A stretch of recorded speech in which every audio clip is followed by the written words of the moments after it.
graphs. I hope that you are getting a screen share as well. आप सबको screen share मिल रहा है? Yes, sir. Okay. देखिए, आज हम ग्राफ्स को स्टडी करने जा रहे हैं कि हमारे पास जब नॉन ओमिक कंडक्टर्स होते हैं तो ग्राफ कैसे बनते हैं. In the first place, mike बंद कर लो. आदि बकवास. बेटे please, I'm here. I'll do it for you guys.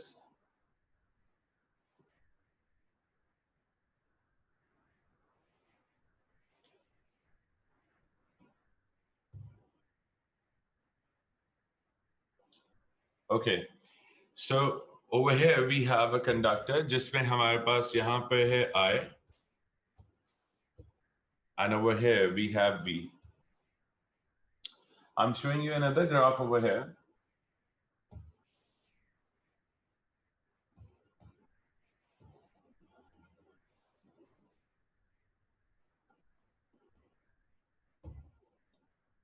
V over here and I over here. इस वक्त जो मैं आप लोगों को ग्राफ बना के देने लगा हूँ, that is for the filament in glass bulb. So number one graph is for the filament in glass bulb.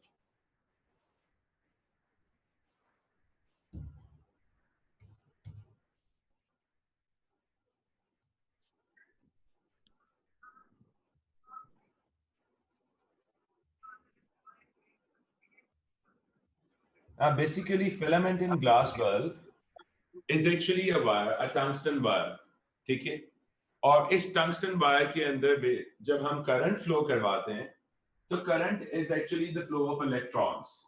So that means that electrons are running through that conductor. तो जब इलेक्ट्रॉन्स इसमें से चल रहे होंगे, being tangible matter, they are gonna hit with each other and with that part of the conductor जहां से वो फ्लो कर रहे हैं. And we know that whenever matter hits या कोलाइड करता है तो उसमें फ्रिक्शन एग्जिस्ट करती है, और उस फ्रिक्शन की वजह से हीट एनर्जी यानी थर्मल एनर्जी में कन्वर्जन होती है जो कि as an heat energy transfer होती है. तो इसका मतलब ये हुआ that when current is flowing through the conductor, हमारे पास फ्रिक्शन की वजह से इलेक्ट्रॉन्स की हीट एनर्जी में कन्वर्जन होगी इलेक्ट्रिकल एनर्जी. ना एट द सेम टाइम आपने एक और पॉइंट ध्यान में रखना है कि जब ये हीट एनर्जी में कन्वर्जन होगी तो किस एक्सट्रीम तक, टू व्हाट एक्सटेंट ये हीट एनर्जी में कन्वर्जन हो रही है. अब इसको समझने के लिए आपको ये पॉइंट अंडरस्टैंड करना होगा कि जब हमारे पास इलेक्ट्रॉन फ्लो करते हैं तो इलेक्ट्रॉन्स की स्पीड पर डिपेंड करता है कि वो कितनी फ्रिक्शन अंडरगो कर रहे हैं. एंड स्पीड यानी करंट जैसे हम बोलते हैं स्पीड ऑफ इलेक्ट्रॉन, वो डिपेंडेंट है पोटेंशियल डिफरेंस पर. So can I say that increasing the potential difference across the conductor will increase the current? And as the current is increased, it means that their friction with the in the conductor will also increase. As a result, उसके अंदर की heat energy increase करेगी, और heat energy increase करने का in turn मतलब क्या है कि temperature increase करेगा. So we are going to write over here for this point. जब हम फिलामेंट इन ग्लास बल्ब की बात करते हैं तो मैं आपको एक 2 मार्क की स्टेटमेंट यहां पे लिख के दे रहा हूं.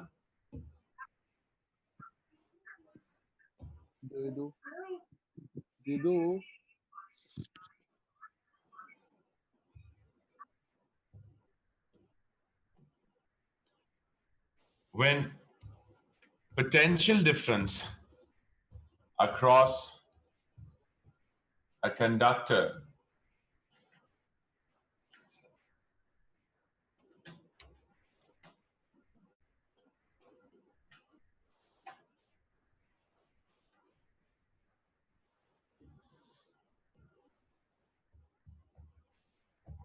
increases,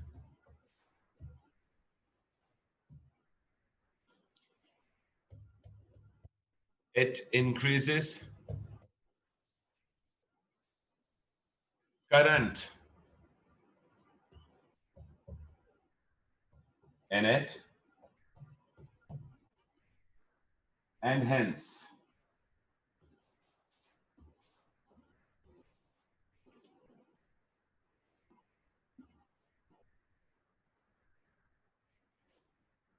heat energy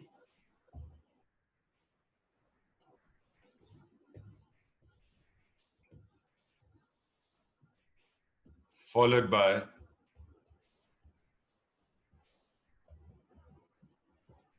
increase in temperature.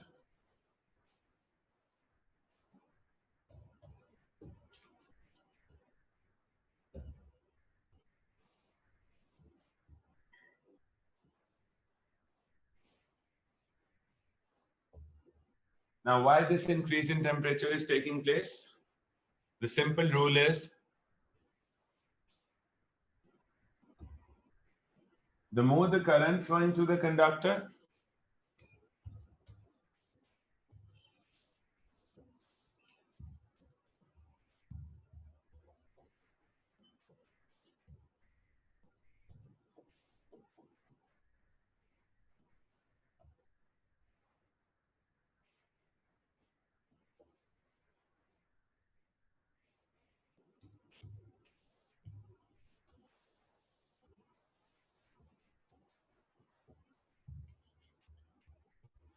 the more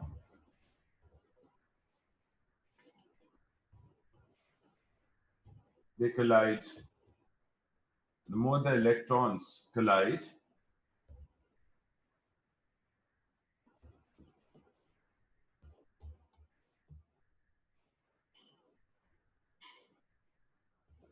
undergo collisions.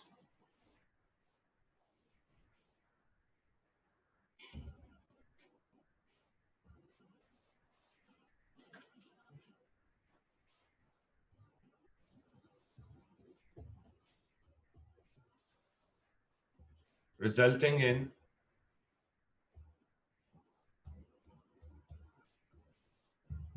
increase in temperature, increase in temperature,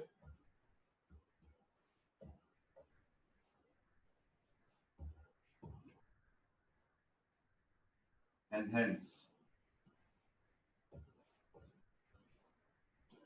atomic vibrations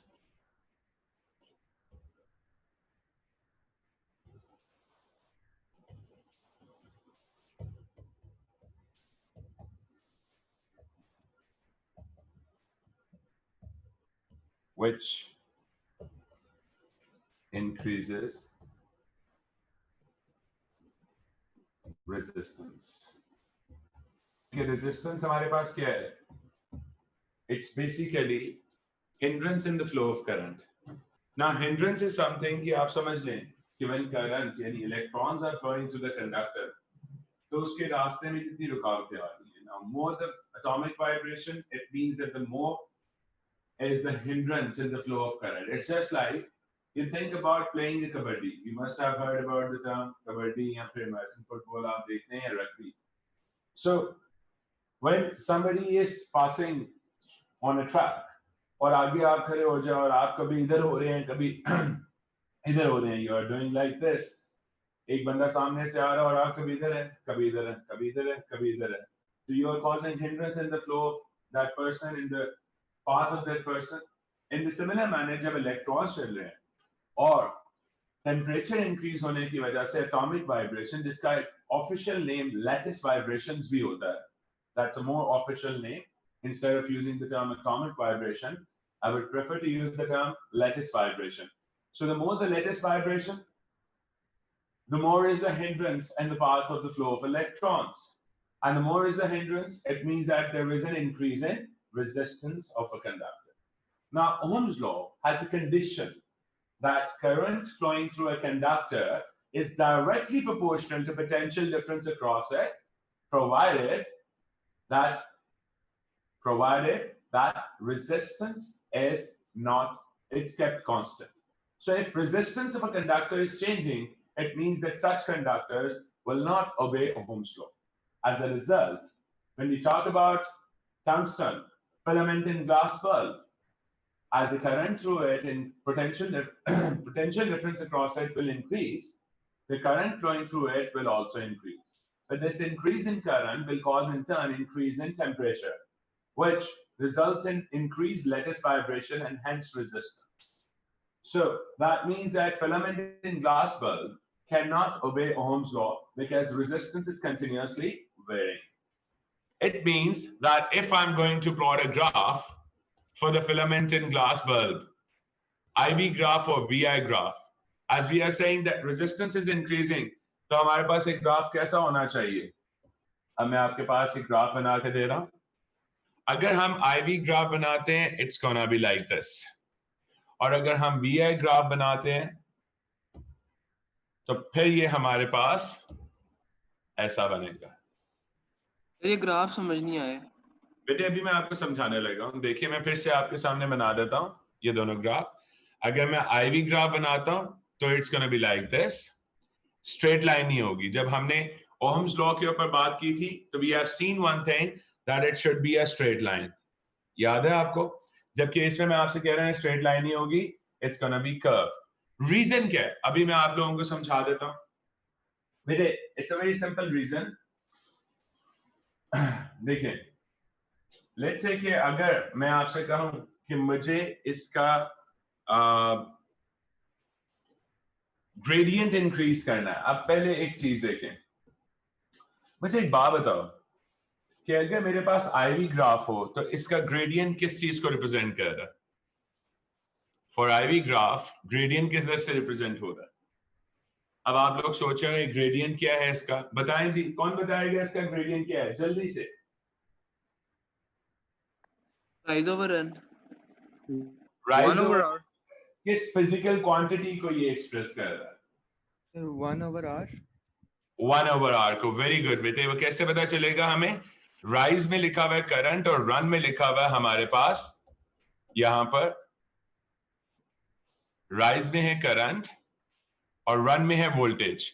so I/V means that we are talking about 1/r. जबकि अगर मैं इसके ग्रेडियंट की बात आपसे कह देता हूं तो इसका ग्रेडियंट हमारे पास क्या होगा? V राइज में है और I रन में है. That means it's gradient is R. सो इन दोनों में फर्क ये है. अब आप मुझे बताएं कि if I am saying that when potential difference across it is increasing, increase in potential difference का यहां पे मतलब हमें कैसे नजर आएगा? This can be said as an increase in potential difference. अगर मैं यहां पर ये वाला पार्ट बना देता हूं, देखें यहां से इधर जा रहे हैं, तो we are saying that there is an increase in potential difference. So increase in potential difference will cause increase in current. यही हमने पढ़ा ना. तो अगर हम कहते हैं कि पोटेंशियल डिफरेंस का इंक्रीज होने से करंट जो है वो इंक्रीज हो रहा है, तो इसका मतलब है फिलामेंट है. तो फिलामेंट के अंदर क्या होगा उसका रिजल्ट? कि टेम्परेचर इंक्रीज करेगा. टेम्परेचर इंक्रीज करेगा तो रेजिस्टेंस इंक्रीज करेगा. अब क्योंकि इस ग्राफ का ग्रेडियंट रेजिस्टेंस से प्रेजेंट हो रहा है या 1/r से प्रेजेंट हो रहा है, तो अब आप मुझे इधर खुद से देख के बताएं कि when I'm talking about this particular graph, अगर मैं आपसे कह देता हूं कि हमारे पास रेजिस्टेंस जो है वो इंक्रीज हो रहा है, तो what you will say? It's a clear thing to understand that increasing resistance,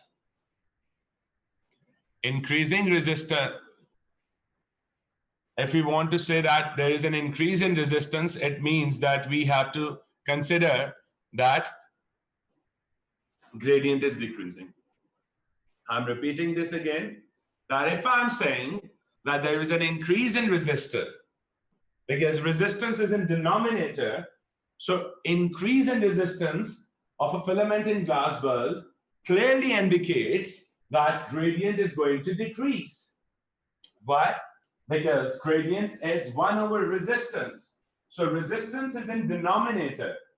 If we are saying that a fraction's denominator is increasing, it means that in overall fraction is decreasing. It's a very clear thing in mathematical point of view. Let's say that I'm going to write over here like this. I have 1/2. Answer comes out to be 0.5. Now I have 1/5. I'm increasing the denominator. It means that answer is going to be 0.2. So that means that fraction will decrease as the denominator of the fraction is increasing. So let's say that this fraction is basically gradient and this denominator is basically resistance. So that means that when I'm saying that in case of filament in glass bulb, resistance is increasing, it means that the gradient should decrease. And how are you going to draw or how are you going to sketch a graph with a decreasing gradient? It's very simple. When we talk about gradients, just think for a moment how gradients are plotted. When we talk about curve graphs, gradients are drawn or they can be determined by drawing tangent to any given point in a curve graph. Now let's forget that thing. Let's say that I have a line over here. Now tell me that I have drawn one line. Its gradient is constant and positive. Let's call its gradient is plus 4. I'm considering that gradient is plus 4 for this graph. Now, if I draw a graph like this, a line like this, what it means that the gradient is positive but less than plus 4. Now consider that its gradient is plus 1 या plus 2 हम रख लेते हैं. Its gradient is plus 2 because it's less steeper. Now coming towards the next point, I'll mark another line over here like this, which is lesser in steepness as compared to the previous one. Its gradient is going to be plus 1. So that means that we are going to get a graph like this with a trend following this part in this way. जो मैं अभी आपको बना के दे रहा हूँ. It means that when we'll draw a graph over here, the graph is going to be something like this, which indicates that initially the gradient is plus 4, then it's decreasing to plus 2, then it's further decreasing to plus 1, and if I'll keep it parallel to x-axis, it means that I'm making it 0. Now, in case of IV graph, when we talk about resistance of a filament in glass bulb, we know that increasing potential difference across it will increase current, and as the current will increase, it means that temperature will increase and the resistance will decrease. As we have just understood that increase in resistance will result in decrease of gradient. So that means that when we are plotting the gradient, it should be something like this. जैसे मैंने अभी आपको बना के दिया है. Its gradient should be decreasing. So the first gradient is like this. The next should be like, like this. The next should be like this. And it goes on. Again, it's like this. Now just consider that when we talk about the gradient of this graph, the gradient is changing, assuming that the gradient is decreasing and being positive. I'll mark the values. मैं पहली value को plus 4 लिख रहा हूँ. दूसरी value को मैं यहाँ पे प्लस 2 लिख रहा हूँ. फिर दूसरी वैल्यू को हम लिख देते हैं plus 3, then plus 2, and then finally I'm going to write it plus 1. It means that the resistance was initially 4 ohms, 1 over 4 ohms. अभी मैं resistance निकालता हूँ. Resistance is not 4 ohm. Initially the gradient is plus 4, then plus 3, then plus 2, then plus 1. अब हम यहाँ पे gradient के reference से यहाँ पे लिखते हैं. So अभी मैंने देखा है gradient is equal to this. अब मैं यहाँ पे लिख देता हूँ resistance. तो resistance किसके equivalent होगा? 1 over m के, यानी 1 over gradient के. m stands for gradient. जी बेटे हादी 1 मिनट दे दें, बस मैं आपका क्वेश्चन सुनने लगा. सॉरी. अच्छा, अब देखिए यहाँ पर हमारे पास ये वैल्यू है. अब पहले पार्ट में हमारे पास gradient क्या था? 1 over 4. So इसका मतलब है मेरे पास resistance क्या आया? 0.25 ohms. फिर मेरे पास gradient क्या है? 1 over 3.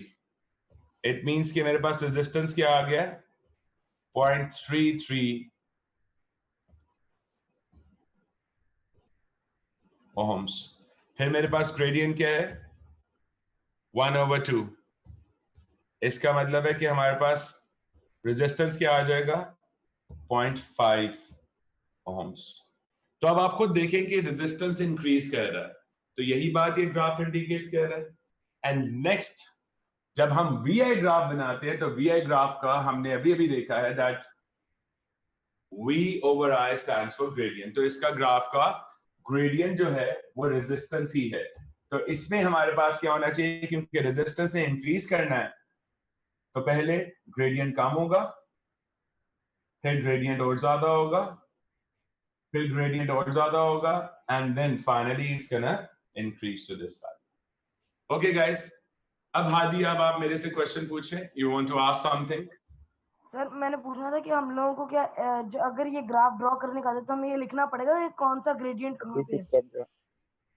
बेटे एक मिनट प्लीज, एक बच्चा बोलेगा दूसरा नहीं बोलेगा। हादी आप रिपीट करेंगे अपना क्वेश्चन? सर अगर हम लोगों को ये ग्राफ ड्रॉ करने को आता है तो क्या इस ग्राफ के अंदर हम लोग को मार्क करना पड़ेगा कि कौन सा ग्रेडियंट कहाँ है? बेटे आपको मार्क नहीं करना होगा, लेकिन आपको ये ट्रेंड समझ आना चाहिए कि हम ये ग्राफ किन बेसिस पे ड्रॉ कर रहे हैं। That means that they might ask you, examiner might ask you कि आप बताएं कि इसका रेजिस्टेंस के साथ क्या हो रहा है और स्केच करें खुद से ग्राफ। आपको कंफ्यूज करने के लिए वो कभी IV ग्राफ दे दे, उसी फिलामेंट बल्ब का IV ग्राफ अगर ऐसा है तो VI ग्राफ इंक्रीजिंग ग्रेडियंट का शो हो रहा है। बस इतनी बात याद रखनी है। और किसी का क्वेश्चन बेटे? सर हमेशा 2 ग्राफ बनाना जरूरी होता है? नहीं नहीं बेटे, 2 ग्राफ बनाना जरूरी नहीं होते हैं। ये सिर्फ आपको मैं इसलिए बना कर दिखा रहा हूं कि ग्रेडियंट का ट्रेंड क्या है। आपको तो पेपर में कोई एक ग्राफ दिया होगा, पेपर में हो सकता है कि आपको कोई एक ग्राफ दिया हो। इट्स नॉट द वे मैं अभी यहाँ पे दिखा रहा हूं। मैं आपको इसलिए बात बता रहा हूँ कि बच्चों ने सिर्फ इतना ही याद रखा होता है कि जो हमारे पास ग्रेडियंट है वो R है, ऐसा नहीं याद रखना है। मैं आपको ये बात बताना चाह रहा हूं कि हमारे पास आपने ये मत सोच के आए कि ग्रेडियंट R है। अगर आप ये सोच के आएंगे तो वो गलत हो जाएगा, क्योंकि एग्जामिनर कभी आपको I और V का ग्राफ देता है, कभी आपको V ओवर I का ग्राफ देता है। अब देखें इस ग्राफ का ग्रेडियंट मैं एक्चुअल रेजिस्टेंस की वैल्यूज लिख रहा हूं जो मैंने दूसरे ग्राफ पे निकाली थी। तो ये एक्चुअल रेजिस्टेंस की वो वैल्यू है which we have calculated in the other graph। तो इस तरीके से हमारे पास यहाँ पर ये वैल्यू आ रही है, क्योंकि यहाँ पर अब ग्रेडियंट रेजिस्टेंस है। देखिए वहां के ग्रेडियंट्स क्या आ रहे थे, +4, +3, +2, +1। क्यों? क्योंकि वहां पे हम ग्रेडियंट निकाल रहे थे, रेजिस्टेंस 1 ओवर ग्रेडियंट के इक्विवेलेंट है। और रेजिस्टेंस की वैल्यूज देखें तो वो हमारे पास क्या थी, 0.25 ओम, 0.33 ओम, 0.5 ओम, एंड देन फाइनली 1 ओम पे आ जाएगा। तो यहां पर अब मैं जो ग्रेडियंट की वैल्यू लिख रहा हूं वो एग्जैक्ट रेजिस्टेंस की वैल्यू है, क्योंकि मैंने आपको बहुत क्लियरली यहां पे मेंशन किया था कि जब हम VI ग्राफ की बात करते हैं तो उसका ग्रेडियंट ही रेजिस्टेंस होता है डायरेक्ट। इज इट क्लियर बेटे? सर आप अपलोड कर दिएगा गूगल क्लासरूम पे। बेटे ये सारी ये बातें जो लिखी हुई हैं, सर ओके बेटे मैं कर दूंगा आज, ठीक है? अच्छा पहले वाले भी। बेटे ये सारे मैं आपको ना इसके स्क्रीन इमेजेस कैप्चर करके गूगल क्लासरूम में अपलोड कर देंगे। और कोई बात बेटे? अच्छा अब हम आते हैं नेक्स्ट पॉइंट की तरफ, और नेक्स्ट पॉइंट हमारे पास है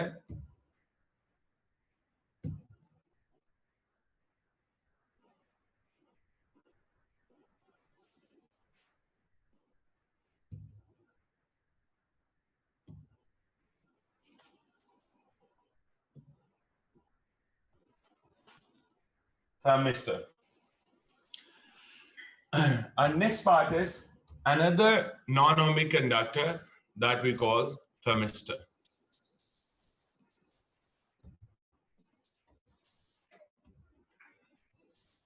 The symbol of thermistor is this. Sir ये क्या है? Thermistor बेटे, thermistor.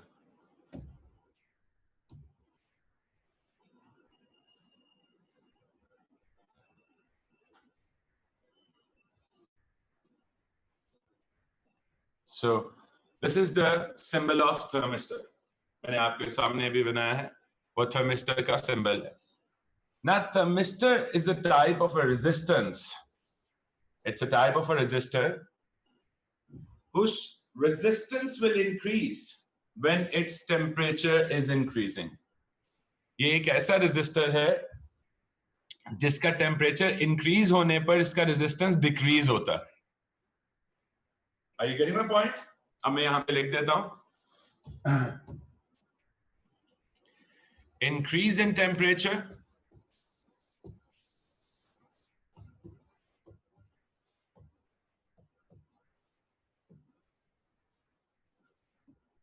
results in decrease of its resistance.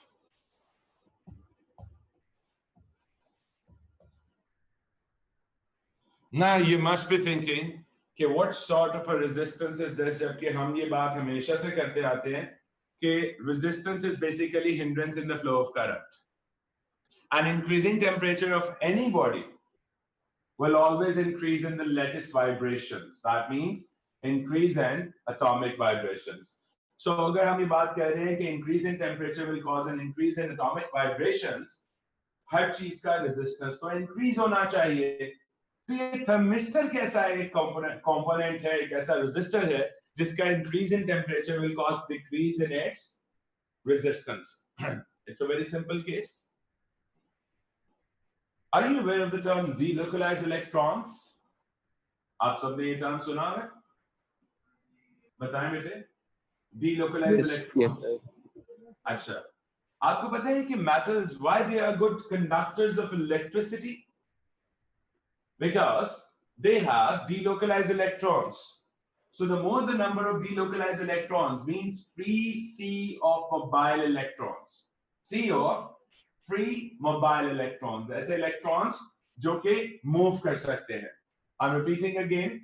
Metals are good conductors of electricity because they have delocalized electrons. So the more the delocalized electrons they have, the better the conductor they are. जितने ज्यादा delocalized electrons इनके पास होंगे, उतना ही अच्छा वो conductor होगा. अब आते हैं इस पॉइंट के ऊपर. थर्मिस्टर एक ऐसे मटेरियल से डिजाइन हुआ है जिसके पास अपने इलेक्ट्रॉन्स फ्री नहीं होते जब इसका टेम्परेचर 0 केल्विन हो. यानी कि जब इसका बहुत लो टेम्परेचर होगा, इसके सारे electrons they are imprisoned. In simple words, what we can say that it has electrons, but those electrons are imprisoned. They cannot move freely. But increasing temperature will provide electrons with energy, and as a result, they get themselves free and they start freely moving within the thermistor. That means that increasing temperature will get freedom to imprison delocalized electrons. इसका मतलब ये हुआ कि हमारे पास जो electrons हैं वो जब फ्री होंगे तो फ्री होने के लिए उन्हें एनर्जी की जरूरत थी, और ये एनर्जी इन्हें टेम्परेचर थर्मल एनर्जी की फॉर्म में मिल गई. अब आप एक बात बताएं, अगर किसी मटेरियल के पास या किसी सब्सटेंस के पास अगर कोई डीलोकलाइज्ड इलेक्ट्रॉन्स नहीं है तो वो एक किस तरह हम उसे नाम देना चाहिए? क्या हमें उसे कंडक्टर बोलना चाहिए या उसे रेजिस्टेंस बोलना चाहिए? Guys, are you here? Sir इसको कंडक्टर तो नहीं बोल सकते सर. अगर उसमें तो फिर हम उसे क्या बोलेंगे? वो तो अपने अंदर से इलेक्ट्रॉन्स रखता ही नहीं है, तो वो इलेक्ट्रिसिटी कंडक्ट नहीं करेगा. That means it's a very good resistance. Are you getting my point? It means that we are talking about a very good resistance. It means that thermistor cannot conduct because it has no delocalized electron at temperature equivalent to 0 Kelvin. That means at a very low temperature. वैसे तो आज तक कोई 0 Kelvin को achieve ही नहीं कर पाया. It's a very low temperature. But as the temperature is increasing, the electrons will get thermal energy and they get themselves free using that energy, and they start freely moving within that thermistor. So that means that increasing temperature will cause increase in the number of delocalized electrons. So at low temperature, it has no delocalized electrons. So it's a very good resistance. As the temperature increases, number of delocalized electron will also increase. Means that it's becoming a good conductor. And a good conductor is a poor resistance. So that's why we are saying that thermistor, it's a material, it's a resistor, जिसका temperature increase करने से इसके resistance में decrease आता है. इसका मतलब है कि अगर मैं आपसे कहूं कि मुझे थर्मिस्टर का ग्राफ बनाना है, तो मैं अभी कैसे बना के दिखाऊंगा, अभी वो शो करता हूं आपको. इससे पहले एक और रेजिस्टर के बारे में यहां पे लिखने लगा हूं. Light dependent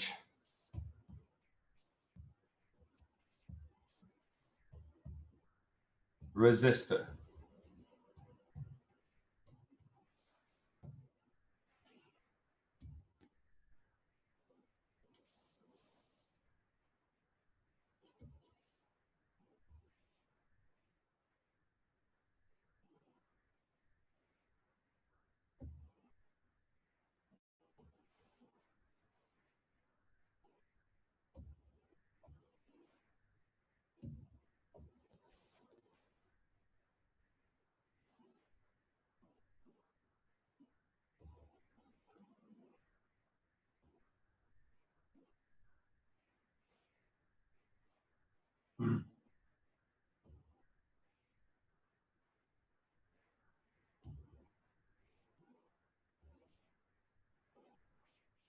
Okay, now this is a light dependent resistor.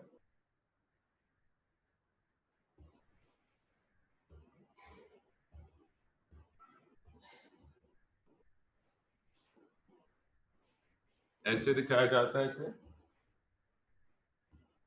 ठीक है. सो एक इसका सिंबल है ऐसे जो मैंने आपको शो किया है. वैसे इसका डिटेल सिंबल अगर मैं आपसे बात करूं तो it's gonna be something else, लेकिन अभी आप इतना ही याद रख लें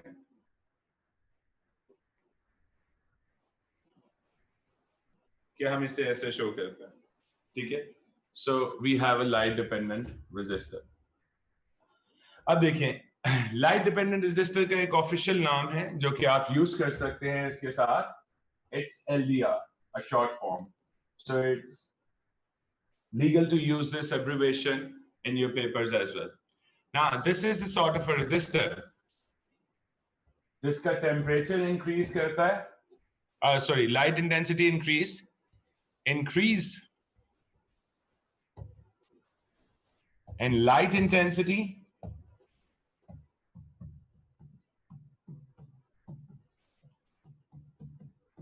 will result in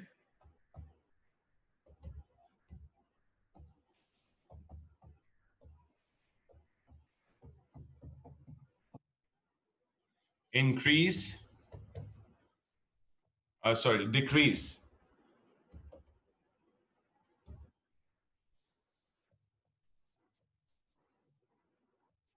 in resistance.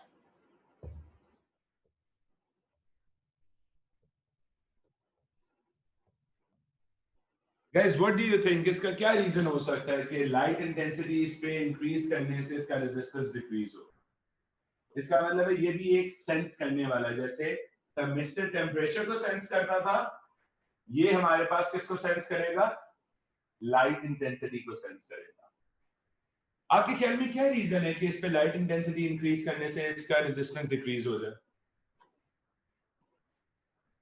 Light increase करने से हीट तो बढ़ेगी. बिल्कुल वैसे ही है जैसे थर्मिस्टर में हुआ था. इसके पास भी डीलोकलाइज इलेक्ट्रॉन नहीं होते, लेकिन इसके इलेक्ट्रॉन जो हैं, देखें हर बंदे की एक अलग नेचर है, एक अलग डिमांड है. जहां पे हम थर्मिस्टर की बात कर रहे थे वो थर्मल एनर्जी एब्जॉर्ब करके फ्री होते हैं एंड दे स्टार्ट मूविंग। अगर हम बात करते हैं लाइट इंटेंसिटी की, एलडीआर की, तो ये लाइट एनर्जी एब्जॉर्ब करके they get themselves free and they start moving. Musa, you want to ask something? Please ask me now.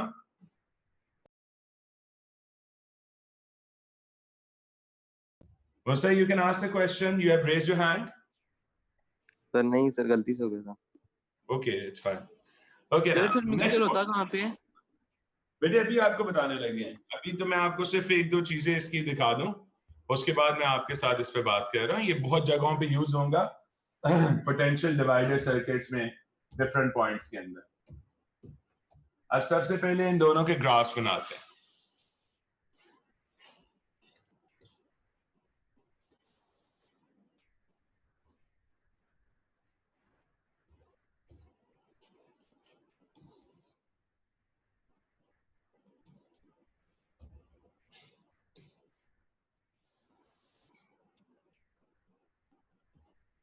बेटे आप सबसे ने एक are you guys texting each other? No sir, जी, नो सर। आप लोगों की आवाज आ रही है ना, मतलब ये बार बार कुछ नोटिफिकेशंस चल रहे हैं। I'll check afterwards as well. So please, during the class there should be no texting among you. Okay, guys? Yes sir. अच्छा जी, अब हमारे पास इसके ग्राफ में बनाने लगा हूं। This graph is for thermistor.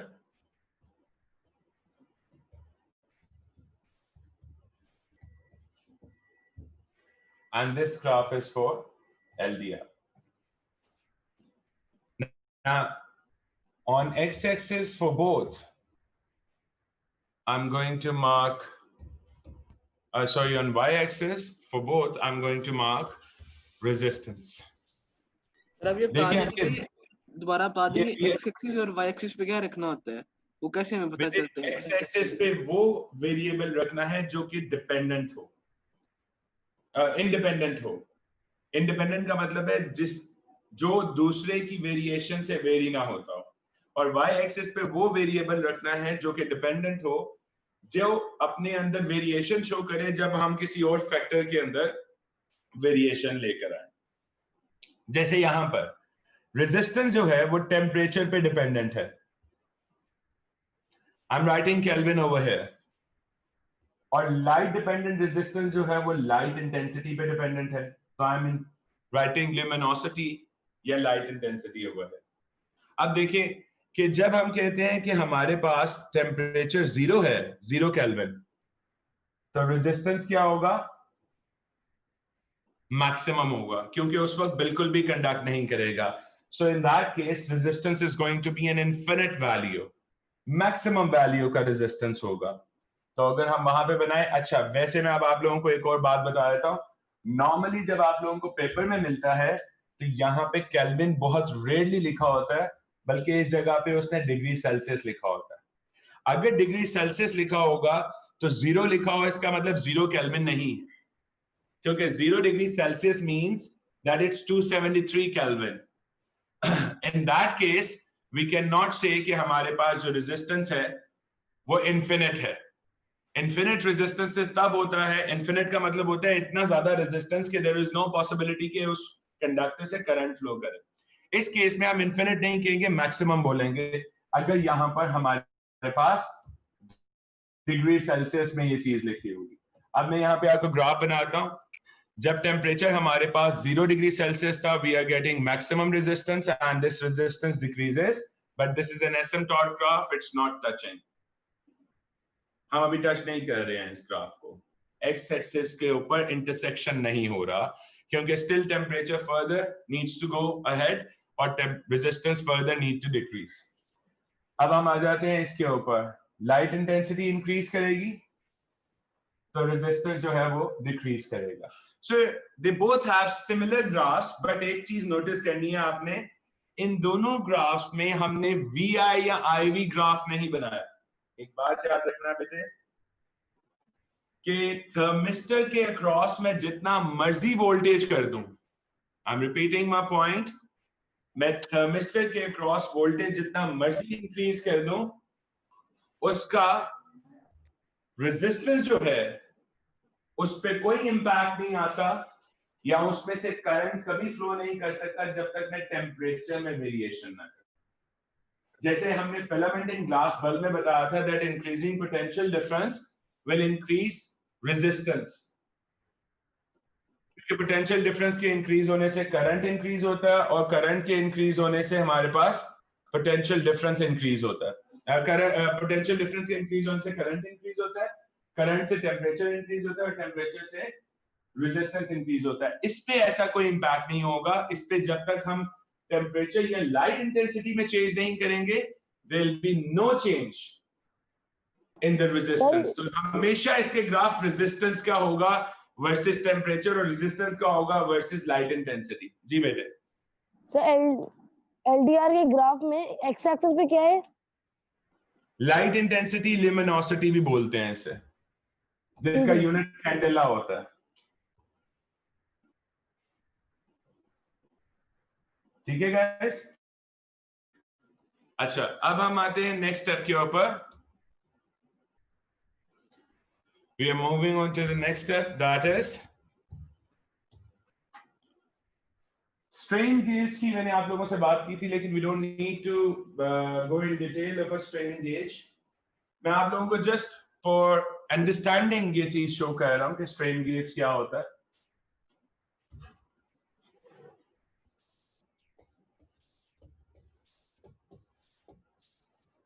आप समझ ले that for you this is kind of a general knowledge, आपको पता होना चाहिए that what is a strain gauge, just for a general knowledge sake.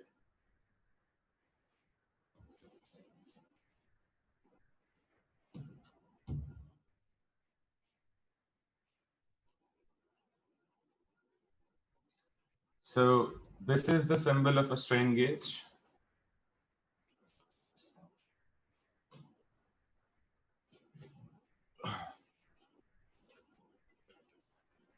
तो स्ट्रेन गेज का फंक्शन क्या है? बेटे बताने लगा आपको, अभी तो बताया नहीं है, कुछ भी नहीं बोला।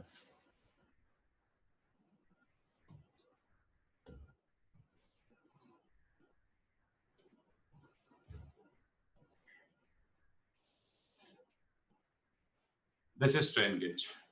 ठीक है। अच्छा, ये स्ट्रेन गेज का फंक्शन क्या होता है?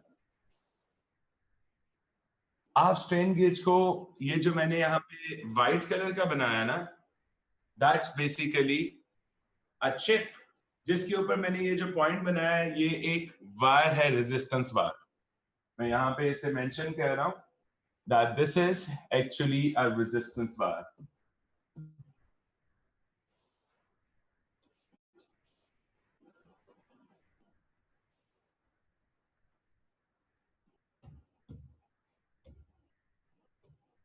Resistance wire.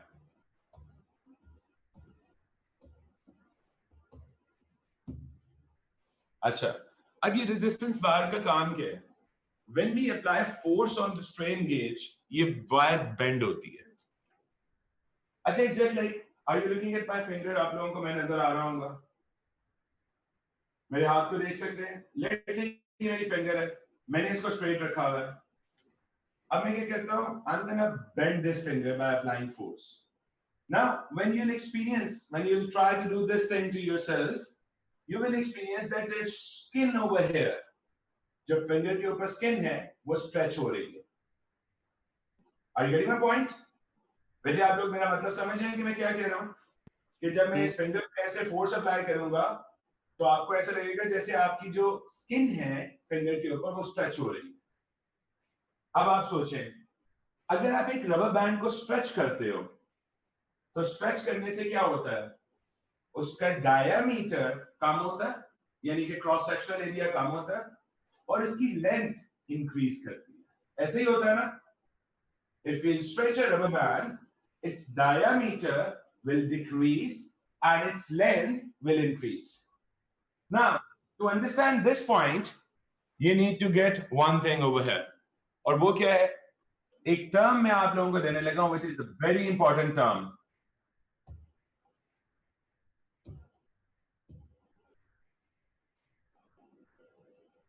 रेजिस्टिविटी। याद रखना है ये टर्म बहुत ही इंपॉर्टेंट है और आपको इसकी डेफिनेशन और ये सारी टर्म पता होनी चाहिए। आप लोगों ने पहले सुना है टर्म रेजिस्टिविटी का? Yes sir. अच्छा, अब देखें, this is the symbol of resistivity which is just like density का सिंबल रो जो होता है। हमें यहां पे आपको रेजिस्टिविटी की डेफिनेशन लिख के देने लगा।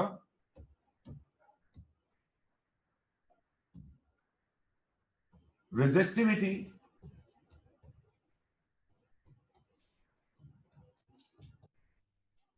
of a conductor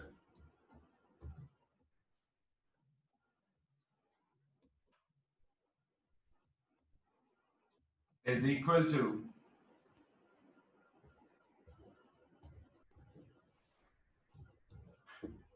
its resistance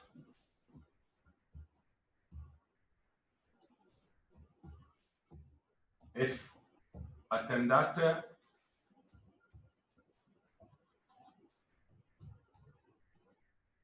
is of unit length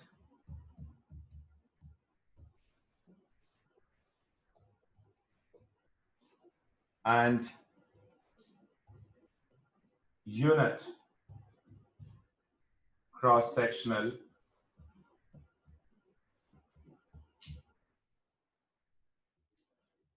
area। ठीक है, अगर वो कंडक्टर यूनिट लेंथ का है और यूनिट क्रॉस सेक्शनल एरिया का है। ठीक है, अब सर इसको हम रेजिस्टेंस और रेजिस्टिविटी में फर्क क्या है? वही बताने लगा हूं बेटे, उसी के लिए तो सारा कुछ समझा रहा हूं। देखिए मैंने स्ट्रेन गेज को रोक के इस पॉइंट पे, फिर बोलिए। देखिए एक सिंपल सी बात बताता हूं बेटे, टाइम हो गया? नहीं सर, 5 मिनट पड़े हैं। अभी है बेटे, क्या हो गया यार आप लोगों को, इतना मजेदार काम होने लगा अभी तो। देखो बेटे, resistance is directly proportional to length and resistance of a conductor is inversely proportional to cross sectional area। ये दो पॉइंट्स याद रखना। resistance is directly proportional to length and inversely proportional to cross sectional area। ठीक है, अब आप मुझे खुद बताओ, खुद से यहां पे सोचें कि when we say that the longer are our routes, जितने लंबे रास्ते होंगे हमारी रुकावटें उतनी ज्यादा होंगी, कहते हैं ना ये बात। तो इसका मतलब है कंडक्टर की लेंथ जितनी ज्यादा होगी उसका रेजिस्टेंस उतना ज्यादा होगा। The wider are the roads, the lesser are the traffic jams। जितनी चौड़ी सड़कें हैं उतना कम ट्रैफिक जैम है, उतना कम रेजिस्टेंस है। जितनी नैरो सड़कें होंगी, the narrower are the roads, the more is the traffic jam। इसका मतलब ये हुआ कि अगर हम लेंथ ऑफ अ कंडक्टर को इंक्रीज करेंगे तो रेजिस्टेंस इंक्रीज हो जाएगा, क्रॉस सेक्शनल एरिया को इंक्रीज करेंगे तो रेजिस्टेंस डिक्रीज हो जाएगा।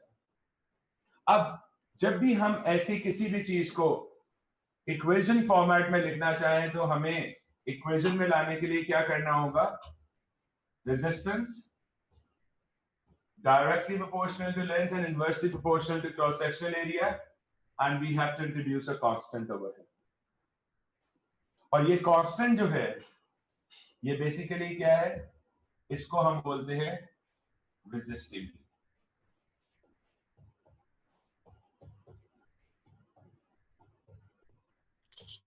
सर ये दोबारा बता दीजिए, कांस्टेंट क्यों इंट्रोड्यूस करे? बेटे अगर आप मैथ्स में वेरिएशन को इक्वेशन में लिखना चाहें तो आपको कोई कांस्टेंट लेकर आना नहीं पड़ता। That y is directly proportional to x। जब हम कहते हैं y is directly proportional to x, तो जब आप इसे इक्वेशन में लिखना चाहें तो आपको क्या करना होगा? आपको एक कांस्टेंट बनाना पड़ेगा, उसके लिए इंट्रोड्यूस करना पड़ता है ना कांस्टेंट। अगर आप ऐसा कुछ लिख देते हैं that y is directly proportional to x, तो आपको एक कांस्टेंट को इंट्रोड्यूस करना होता है ना। तो बेटे वही यहाँ पर भी मैं वेरिएशन से, यहाँ पे मैंने y समझ लिया r है और x समझ लिया लेंथ है, तो मैं r is directly proportional to length कह दिया, इसका मतलब y is directly proportional to x कह दिया। जब मैं इसे इक्वेशन में लिखना चाहूंगा तो मुझे कांस्टेंट इंट्रोड्यूस करना पड़ेगा, और वो कांस्टेंट यहाँ पे है रेजिस्टिविटी। मोहम्मद साहब एक मिनट मुझे बस। अब रेजिस्टिविटी के बारे में आप सोच रहे होंगे कि कांस्टेंट क्यों है। बेटे एक सिंपल सी एग्जांपल देता हूं। डेंसिटी कांस्टेंट रहती है। मैंने आइस की डेंसिटी निकाली, वो आई 900 किलोग्राम्स पर क्यूबिक मीटर। अब मैं अगर एक छोटा सा क्यूब आइस का रख लूं या एक बहुत ह्यूज ब्लॉक ऑफ आइस रख लूं, तो क्या इसकी डेंसिटी में कोई वेरिएशन होगी एक क्यूब के या एक ब्लॉक के? नहीं हो, नहीं हो। अब डेंसिटी हमें क्या बताती है? Density is the ratio of mass of volume. तो डेंसिटी हमें ये बताती है that with different volumes of a substance, what is the mass occupied in them? पता है आपको ये बात? देखिए, आप कहते हैं वाटर की डेंसिटी है 1000 किलोग्राम पर क्यूबिक मीटर। इसका मतलब है कि अगर मेरे पास एक कंटेनर हो 1 क्यूबिक मीटर का जिसमें वाटर है 1000 kilogram, I have a container of 1 cubic meter जिसके अंदर वाटर होगा, तो उसका मास क्या होना चाहिए? 1000 किलोग्राम, यानी 1 टन। तो अगर मैं कंटेनर को 1 क्यूबिक मीटर की बजाय 0.5 क्यूबिक मीटर का कर दूं, तो हमारे पास उसमें वाटर कितना होना चाहिए? 500 किलोग्राम, आधा रह जाएगा। अगर मैं 0.25 क्यूबिक मीटर का कर दूं, तो वाटर कितना होना चाहिए? 250 किलोग्राम। इसका मतलब है कि डेंसिटी जहन में थी मेरे, मुझे पता था कि डेंसिटी कांस्टेंट रहती है, तो मुझे पता चल गया डिफरेंट वॉल्यूम्स में मास की रेशियो क्या होगी। तो हमने कह दिया डेंसिटी सब्सटेंस के लिए कांस्टेंट है। वैसे ही रेजिस्टिविटी डेंसिटी की तरह की ही एक फीचर है, मतलब ये नहीं डेंसिटी है, जैसे वो उसकी सिमिलरिटी की है, ये भी कांस्टेंट है, ये भी स्पेसिफिक है मटेरियल के लिए। अगर मैं कह देता हूं कि मेरे पास डेंसिटी जो है और रेजिस्टिविटी किसी भी कंडक्टर की कांस्टेंट है, तो ये बताती क्या है? जैसे डेंसिटी बताती है कि with different volumes of that substance what is the mass occupied, तो रेजिस्टिविटी हमें ये बताती है with different dimensions of a conductor what is the resistance offered by the conductor. कि अगर मेरे पास एक कंडक्टर की डिफरेंट डायमेंशंस हो, यानी कि उसकी लेंथ, उसका क्रॉस सेक्शनल एरिया वेरी करे, तो उसके अंदर जो रेजिस्टेंस है, इलेक्ट्रिकल रेजिस्टेंस, वो कितना हो? वो खुद कांस्टेंट रहता है। रेजिस्टिविटी एक ऐसी फिजिकल क्वांटिटी है जो खुद कांस्टेंट रहेगी, but at the same time variation in the dimensions of a conductor से वो ये बताएगी कि अब वो कितना रेजिस्टेंस ऑफर करे।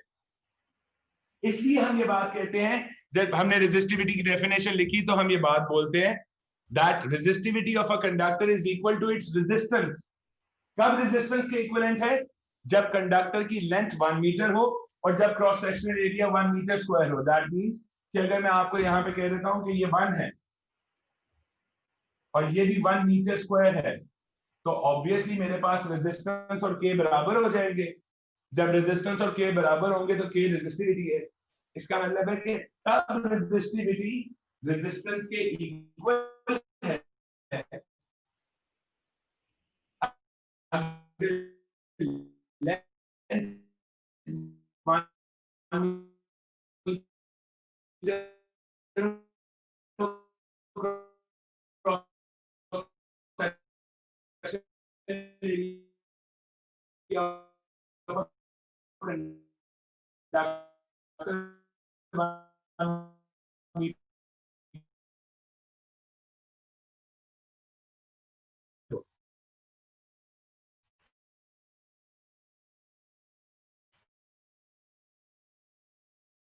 ये